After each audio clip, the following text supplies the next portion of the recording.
하나님 말씀은 에베소서 6장 10절부터 17절까지의 말씀입니다. 에베소서 6장 10절부터 17절까지의 말씀 교독하여서 받들도록 하겠습니다. 제가 먼저 읽겠습니다. 끝으로 너희가 주 안에서와 그 힘의 능력으로 강건하여지고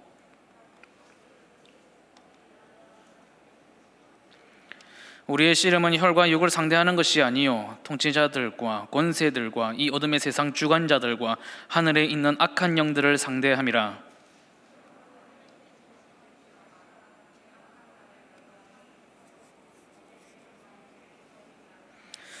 그런즉 서서 진리로 너희 허리띠를 띠고 의의 호심경을 붙이고 모든 것 위에 믿음의 방패를 가지고 이로써 능히 악한 자의 모든 불화살을 소멸하고 곧 하나님 말씀을 가지라. 아멘.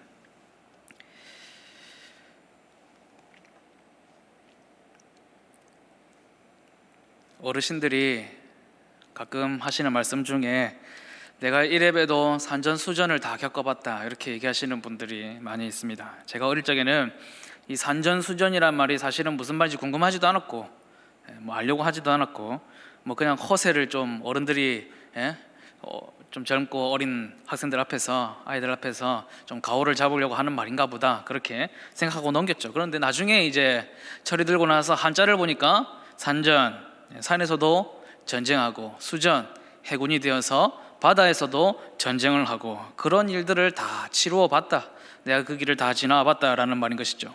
무슨 내가 월남전에 참전했었다 그런 얘기가 아니고 살다 보니까 우리 인생살이라고 하는 것이 다 전쟁 같더라라는 것입니다. 어떻게 진짜 전쟁과 비교할 수 있겠습니까만은 그만큼 인생을 사는 것이 괴롭고 쓴맛이 나고 힘들다라는 것이죠. 좀 더 심하게 말하고 싶은 분들은 산전수전에 덧붙여서 공중전까지 붙입니다. 산전수전 공중전을 내가 다 겪어봤다. 재밌는 표현이긴 하지만은 반가운 말은 아닙니다. 저도 무슨 뜻인지 알고 나서는 이게 참 좋은 말이 아니구나라는 것을 느꼈는데 많은 분들이 인생을 살아보니 그렇게 쉽지가 않더라라는 것이죠. 저도 별거 아닌 인생을 평탄한 인생을 살아왔다고 하면 살아왔지만은 이 말이 참 가슴에 와닿는 것 같습니다. 우리의 삶에 정말로 전쟁 같은 국면들이 많이 있어요.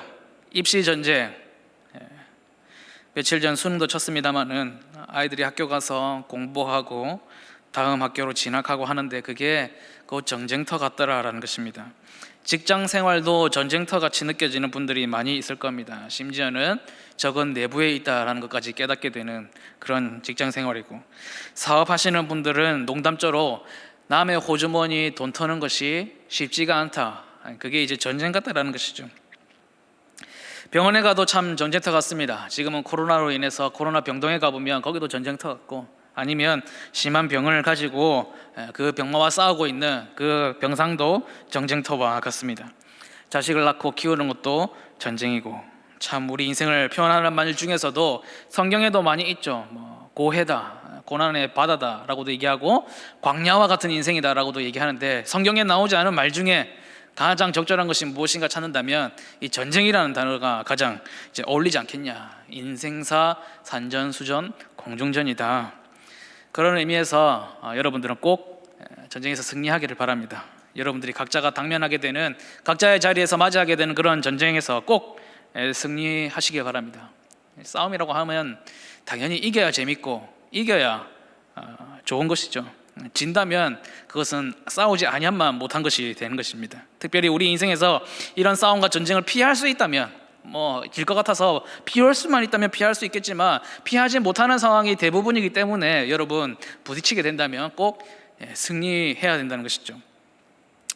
그렇지 않아도 많은 전쟁을 치르고 있는 우리에게 오늘 성경은 너희가 치르고 있는 진짜 전쟁, 진짜 전쟁은 따로 있다라고 하나를 소개하고 있습니다. 지금까지 우리가 생각했던 쩐의 전쟁, 입시의 전쟁, 삶의 전쟁, 사랑 전쟁, 우정 전쟁, 직장 전쟁, 그런 전쟁터뿐만 아니라 또 하나의 진짜 배경에 깔려있는 전쟁이 있다라고 하는데, 신앙생활이 전쟁이다, 그렇게 말씀합니다. 성경이 그렇게 얘기해요.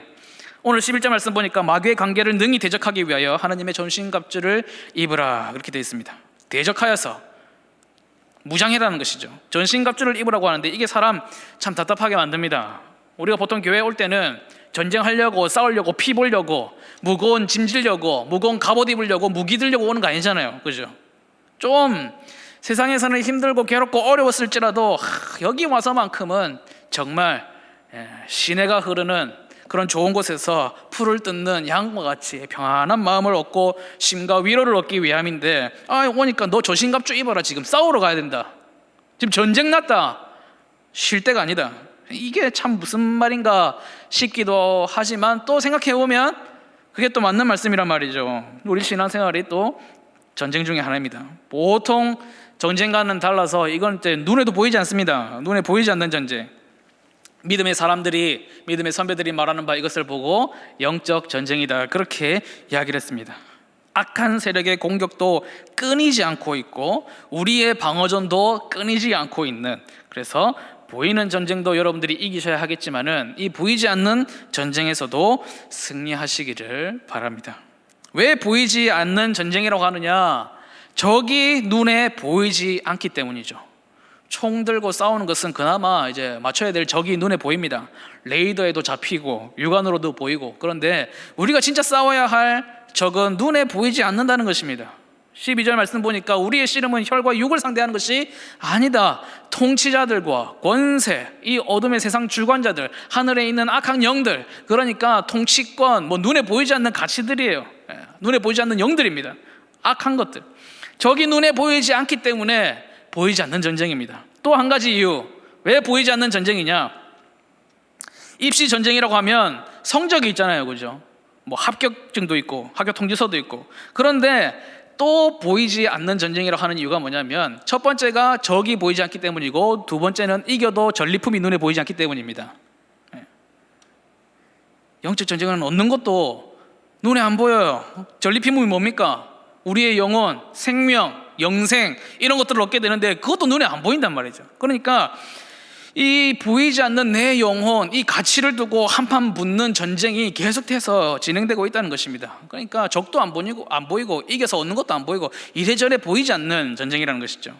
그런데 꼭 이것을 기억해야 합니다. 보이지 않는다고 해서 없는 것이냐? 그렇지 않다는 것이죠. 피가 튀지 않는다고 해서 이 전쟁이 치열하지 않으냐? 굉장히 치열하다는 것입니다. 또 한 가지 더 기억해야 될 것, 보이지 않는다고 해서 하찮은 전쟁은 아닙니다. 우리의 영혼, 눈에 보이지 않지만 그 어느 것보다 귀중한 것이죠. 그것이 하찮은 것이냐? 그렇지 않습니다. 그리고 또 마지막으로 기억해야 할 것은, 보이지 않는 전쟁이라고 해서 져도 되느냐? 실 비기고 실 지고 그냥 대충 넘어가도 되느냐? 그렇지 않다는 것입니다. 반드시 이겨야 됩니다. 혹시 눈에 보이는 전쟁에서는 질 수도 있어요. 언제 이기기만 하겠습니까? 그러나 이 보이지 않는 전쟁에서는 단 한 번을 양보하지 않고 뒤로 빠지지 않고 일보 후퇴하지 않고 계속해서 전진할 수 있도록 승리해 나가야 된다는 것입니다. 왜냐하면 이 전쟁의 결과, 이 전쟁의 전리품이 눈에 보이지는 않지만 그 영향력이 언제까지 가냐면 여러분 죽고 나서도 영향력이 간단 말이에요. 영원한 우리의 생명의 문제에 대해서 지대한 영향력을 끼치는 전쟁이다. 그래서 보이는 전쟁보다는 보이지 않는 전쟁이 굉장히 중요하고 이것을 반드시 이겨야 된다는 것입니다. 그래서 다시 한번 저는 목사로서 여러분들의 건투를 기원하겠습니다.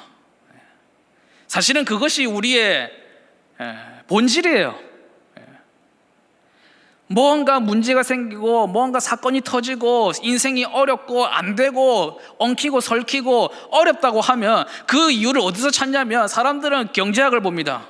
경영학을 봐요. 심리학을 봅니다. 상담사를 찾아갑니다. 전문가에게 문제를 의뢰합니다. 그런데 우리는 무조건 어디에서 문제를 찾느냐면 영적인 문제에서 자꾸 문제를 찾아야 돼요. 그거 안 찾는다 그러면 사실 교회 오실 필요 없어요. 그거 안 찾을 것 같으면, 그거 생각 안 할 것 같으면 사실 교회 다닐 필요 없어요. 예수님 믿는다고 얘기할 필요도 없습니다.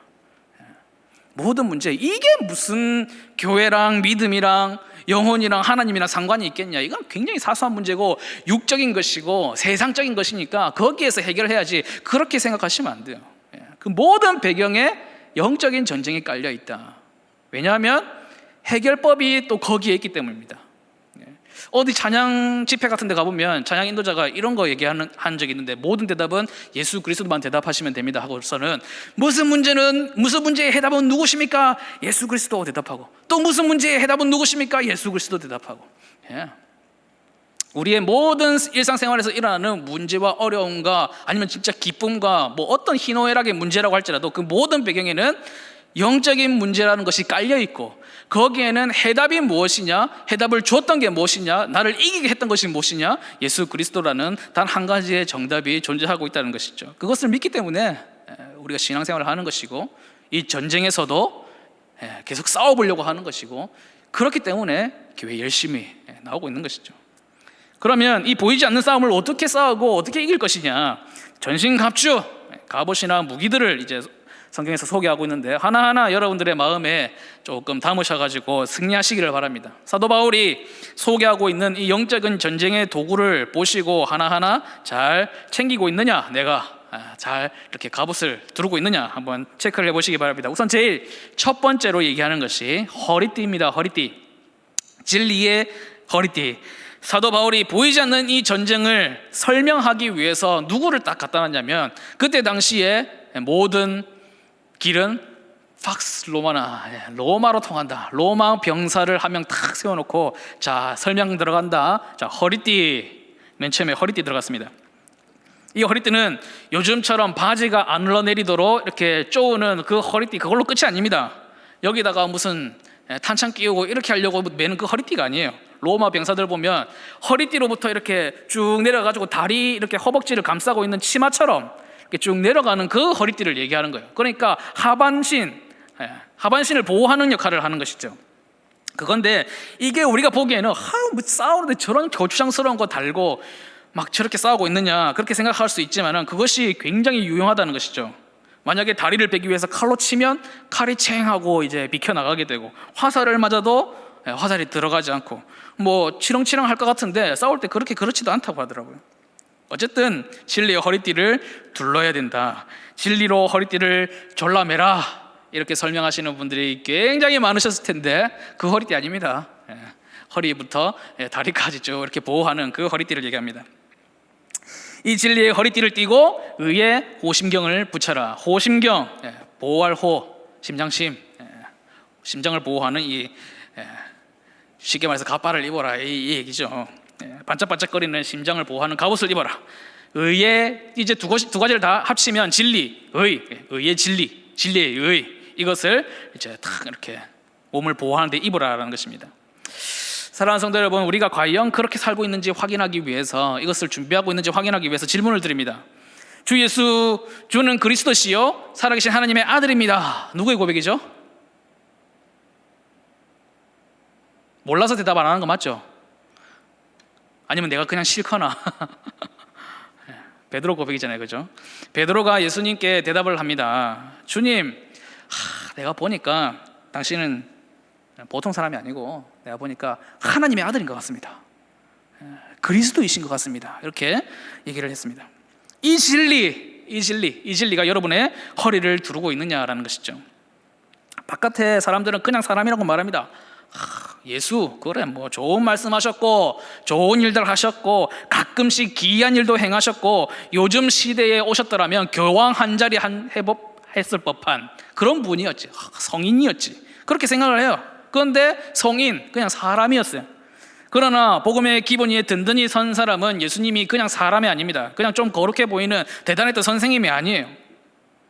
하나님의 아들 그리스도시라는 그 사실이 마음속 깊이 새겨져 있어야 된다는 것입니다. 여러분 가슴 깊이 이게 새겨져 있느냐? 그렇다면 보이지 않는 전쟁에서 나가서 이기기 위한 첫 번째 발판을 마련하신 거예요.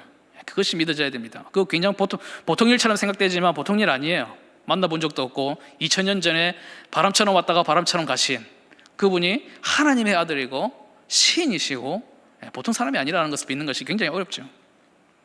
한 구절 더 확인하겠습니다. 예수님께서 말씀하셨어요. 내가 곧 길이요 진리요 생명이니 나로 말미암지 않고는 아버지께로 올 자가 한 명도 없다. 사실은 이게 번역이 조금 간단하게 됐어요. 문법적으로는 잘 했는데 당시의 의미를 살려가지고 정확하게 이렇게 얘기를 하면 뭐냐면, 예수님께서 이르시되 내가 곧 그 유일한 길이요 그 유일한 진리요 그 유일한 생명이니 라고 이야기가 이어지죠. 나로 말미암지 않고는 아버지께로 올 자가 없다. 그러니까 이제 질문을 해보는 것이죠. 여러분은 오직 예수님만이 나의 구원의 길인 것을 믿으십니까? 내 성적, 답도 없고 미래도 없고 아무것도 없는 내 성적의 해답도 예수 그리스도이시라는 것을 믿느냐? 이거 뭐 아무리 넣어도 소식조차 없는 이력서, 자기소개서 뭐 이런 거, 이 해답, 내 미래의 해답이 다른 데 있는 것이 아니고 내 스펙 더 쌓고 무슨 자격증 따고 이런 것에 있는 것이 아니라 예수 그리스도께 그 문제의 길이 있다라는 것을 내가 믿느냐라는 것이죠. 그거 믿는 거 쉽지 않아요, 여러분. 네.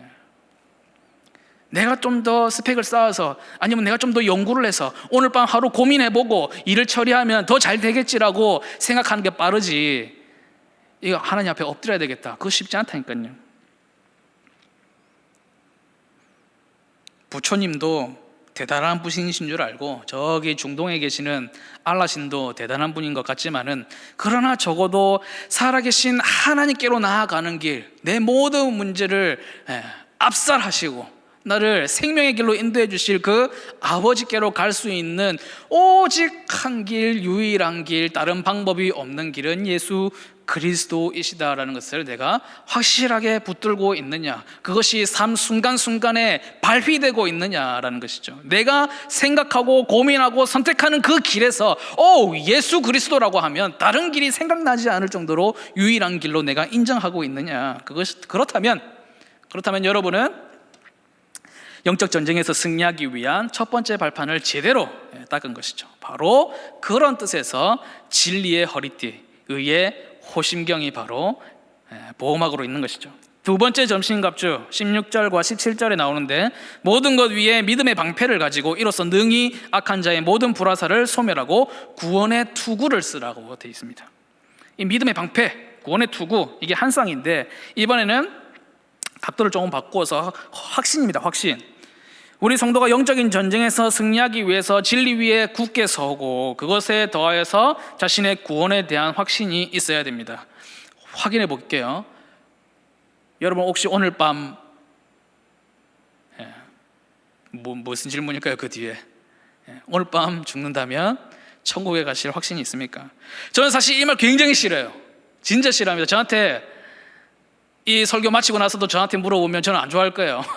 인상 쓸 겁니다.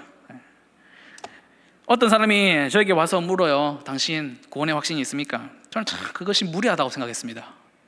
진짜 무례하다. 아니, 지난해나 뭐 잘났다고 구원의 확신을 가질 수가 있느냐. 고신에서 잔뼈가 굵다 보면 좋아하는 말씀이 있게 되죠. 우리의 구원은 두렵고 떨림으로 이루라. 그렇게 되어 있습니다. 저도 참 그 말씀을 좋아해요.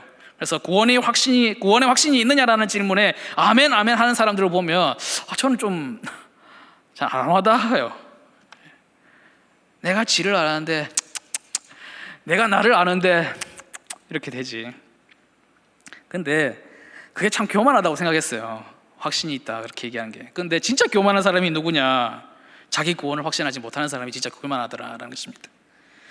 저는 한 게 없는데, 저는 너무 부족한데, 너는 죄인인데, 그렇게 자기 구원을 확신하지 못하는 사람이 진짜 교만한 사람이더라라는 것이죠. 언제부터 구원이 우리가 준비돼서, 언제부터 구원이 내가 좀 잘나서 얻을 수 있는 것이었느냐? 언제부터 내가 뭔가를 실천해서 얻을 수 있는 것이었느냐? 우리의 구원은 어디서부터 오느냐? 예수 그리스도의 그 십자가로부터 그냥 흘러나오는 거예요. 흘러. 그것을 받는 자가 구원을 얻습니다. 그래서 예수님을 믿는 사람인데 자신은 구원의 확신이 있다 없다, 구원의 확신을 하지 못하겠다라고 하는 사람은 자기 자신을 못 믿는 것이 아니고 예수 그리스도의 그 십자가 능력을 못 믿는 사람인 것이죠. 그러나 저는 또 물어보면 또 안 좋아할 거예요. 왜 그러느냐? 저는 날마다 의심합니다.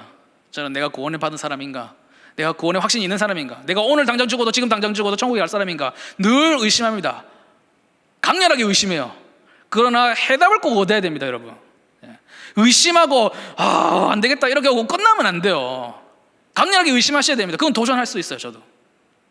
여러분, 내가 구원받을 사람인가? 내가 지금 죽어도 천국 갈 수 있는 사람인가? 의심하세요. 강렬하게 의심하세요. 그러나 그 자리에서 바로 답을 얻으세요. 예수 그리스도는 그랬어요.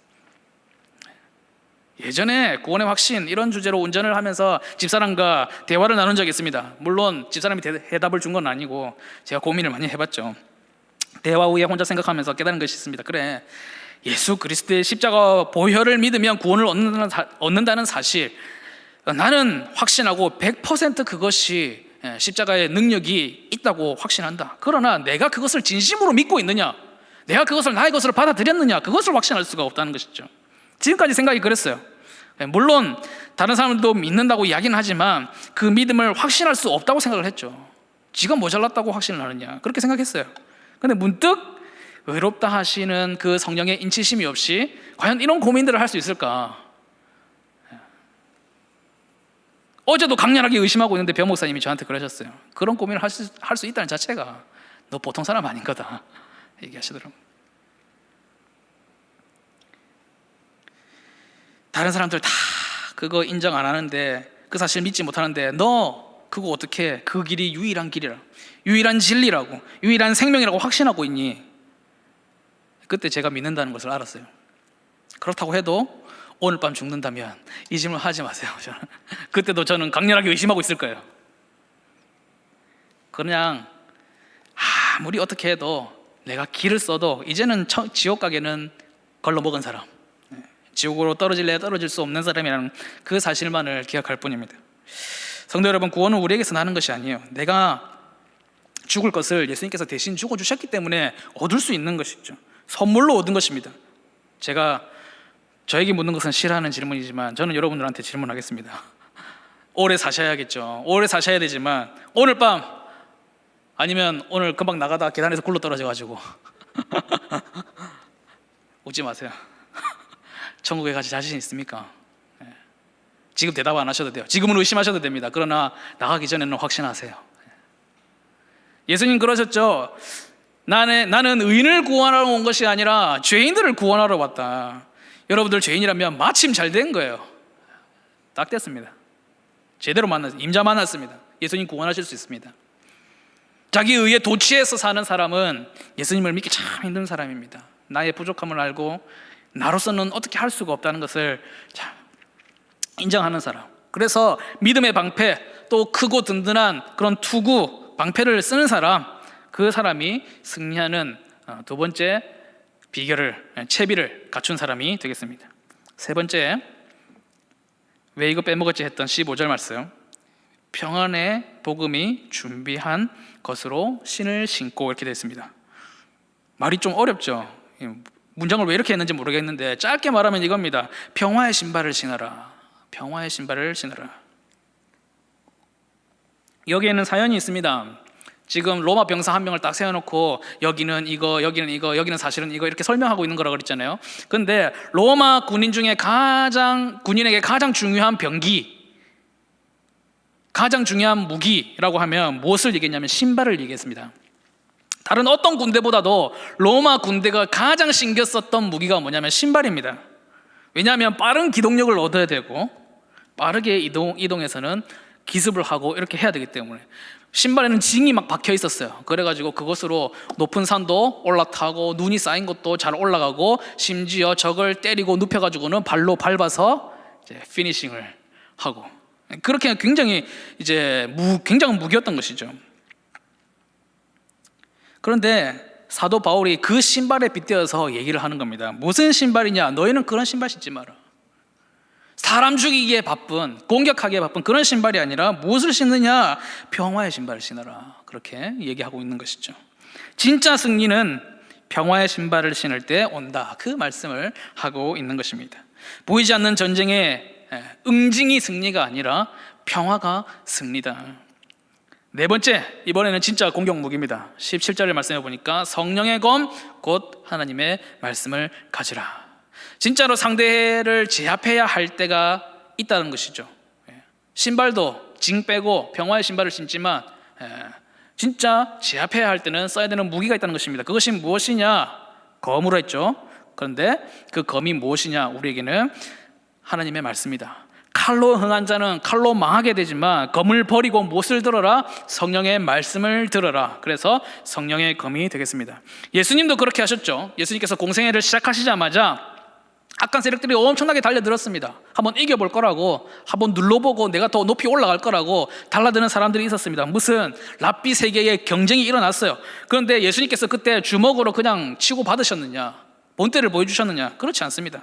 칼로 제압하셨느냐? 그렇지 않습니다. 예수님의 무기는 오로지 말씀이었어요.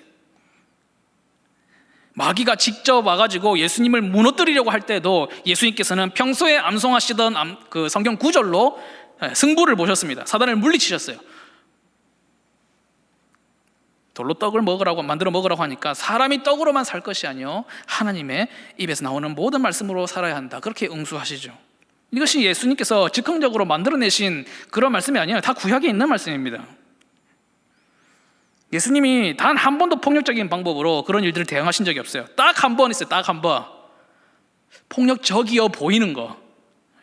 언제죠? 성전 청결 사건이 되죠. 만민이 기도하고 하나님이 그 기도를 들으시는 집, 예배의 자리를 더럽히는 죄는 아주 강경하게 하셨긴 합니다. 만민이 기도하는 집이다. 이 말씀도 사실은 구약에 있어요. 그저 매번 내어놓으시는 것은 우리가 볼 때는 정말 아무 힘도 없는 것 같은, 저게 무슨 싸움이 되냐, 저게 무슨 무기가 되냐라고 생각되는 말씀을 들고 싸우셨습니다. 그러나 그렇기 때문에 예수님께서 승리하셨던 것이죠. 예수님께서 십자가에서 죽으시기 직전에 하신 말씀, 나의 하나님 어찌하여 나를 버리십니까? 엘리 엘리 나바 사박다니. 그것도 예수님께서 고통스러워가지고 애드립으로 하신 말씀이 아니에요. 시편 20편에 나오는 말씀입니다.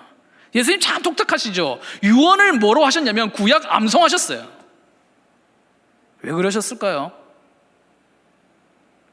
예수님께서 온몸을 통해서 그 죽음의 순간을 통해서도 보여주신 것이죠. 적들을 이기고 내가 승리하는 거 다른 거 아니다. 유일한 무기는 하나님의 말씀이다라는 것을 보여주셨습니다.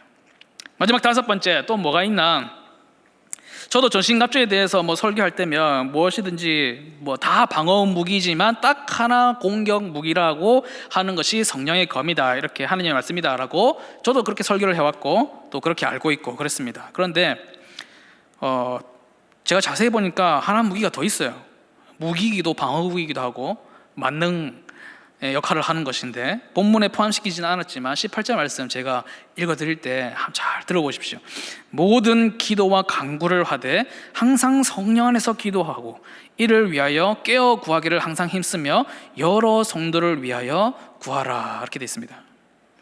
나 혼자뿐만이 아니고 모두 우리 편을 다 보호할 수 있는, 다 이기게 할 수 있는 굉장히 강력한 무기로 기도를 얘기하신다는 것이죠. 19절에 보면 사도 바울이 부탁합니다. 나를 위해서 기도해 주라.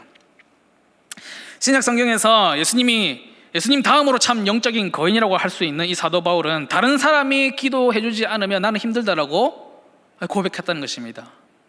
사도 바울 정도 되면 내가 해줄게, 내가 해결해 줄게, 이렇게 해야 되는데 나를 위해서 너희가 기도해 주지 않으면 안 된다라고 어떻게 보면 좀 나약한 모습을 이제 드러낸 것이죠. 그러나 가장 강력한 무기인 기도가 필요하다는 것을 자신이 몸소 보여줬을 뿐만 아니라 또 성도들에게도 알려준 그런 기회가 되었던 것 같습니다. 옛날 복음송 중에서 저도 노래는 잘 몰라요. 가사만 봤는데 그런 게 있더라고요. 사랑을 주지 못할 만큼 가난한 사람도 없고 사랑이 필요 없을 만큼 부요한 사람도 없다라는 가사가 있었습니다. 사랑뿐만이 아니고 기도도 그렇습니다. 다른 사람을 위해서 기도해 주지 못할 정도로 가난한 사람은 없어요.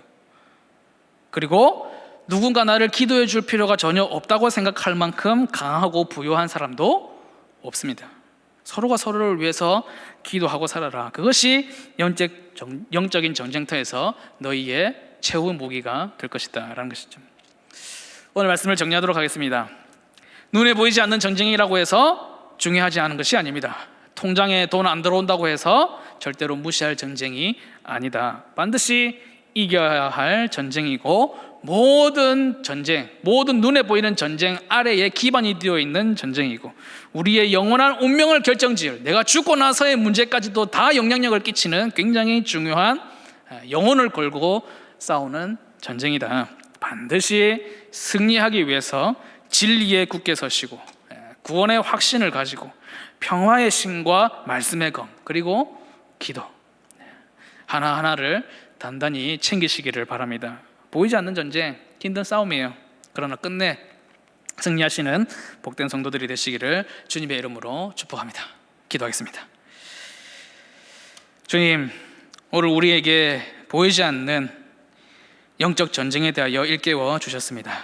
보이지 않기에 언제 내가 패배하였는지도 쉽게 가늠하기 힘든 전쟁입니다. 늘 깨어서 이 전시 상태의 상황을 잘 체크하고 나의 전신갑주를 잘 정비하여서 늘 승리하는 그리스도의 군사로 서가게 하여 주시옵소서. 주 예수 그리스도의 이름으로 간절히 기도드리옵나이다. 아멘.